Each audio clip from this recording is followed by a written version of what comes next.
Number candle bullish layramin hoji amuk bearish engulfing ana amuk tawje bearish engulfing pattern ni na kamai tawge ha matam hayeng ekhina thiri price na up kara kana thidone price na up kara kanda hayeng up kari hai kanda magi price gi reversal point thi ge hai taragati hairiba bearish sina thidone bearish engulfing haiba pattern ni na price halakani haiba gi mong du thidone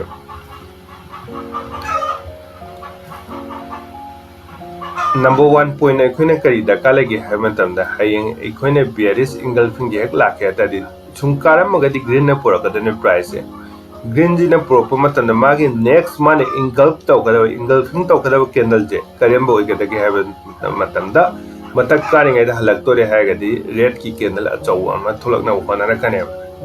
compulsory tholak kane red ki candle ama compulsory achaw am tholak pa matamda high river pairing do hek lakta di kari ngai matam oi ta di price to reversal laktore habse kaubi gano sibu sigi pairing chubo ekoina kari kauge hai matanda bearish engulfing candle pattern na koi bearish haibadi karino am tanda bearish haibadi kumak paibani price to downside ta lai haibani engulf to ini kanjalini lonjalaini amajigi karamba green candle kare ibo pochigi hairiba green candle kare ibo pochigi ekoina mami ama lonjalaga shadow amaga lonjalla kanda yam chawna body ama bu hek form tawraba price ne kari ngai da adu tadi price reverse ta lai haibagi engage pirabani na ikoina price reversal oirani haibagi pose ikoina khanbiro kaiguma mathak si da kai dawre ha matam da resistance na tragana sub resistance mapa amadi supply zone ge hek punjalama support na demand zone ge punduni resistance na supply zone ge hek pulama amuke na probability thina wang kane probability am thina wang kane aduna candle gi laribse any mana candle amagi formation tawbo matamda kari important oire adudi haiba mayam di khona khangmada kar laiji location haiba jaga je am thini important oire aduna trading ama tawbo matamda khoina RTE he pole right time of entry ko asi location right time of entry da location yauduni lo adigi patience yaukuduni sagi patience ek yaudraba kai dauge ha matamda market ta paisa phukka duje unpatience kangu dagi patience oiba kangu na paisa je dum laugi done mani patience yaw da taragadi hoina right time of entry amani location ha baji yeng oi done pangchang na changjala ka done pangchang na changa ka ne pangmang na mang duje real money da heng trade taw matamda pangchan na changjala pangmang mang baje he kai kadai da no capital tai na tu paisa na tro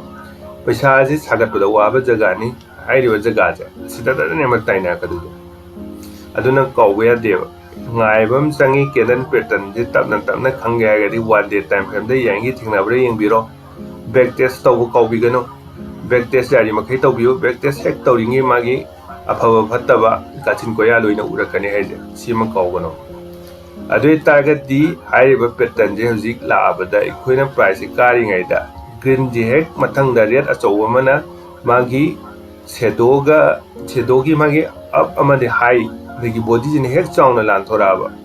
adu targadi reverse la ani haiba sima kaubirano sigi pattern jabo ikona bearish engulfing candle pattern na hairaga khangne price na up kara kan halakna ba pattern ni ko sijina samai lakhne ba bearish engulfing la pa matam le hayeng sa che yengani price kare sum kare kana real am khang jaw jaw ne ta thola ba hais adari kai daw ko yage je ta khando real se magi body me am ji hek common oi body magi average oina lai ba common body sing de gi hek mana dabida mana hek khang jaw jaw ne thola ba price reverse lak na ba gi lambi ma thi ba ra ne kunga ne wo ha de dum kungi ne ba si ke na je be thola de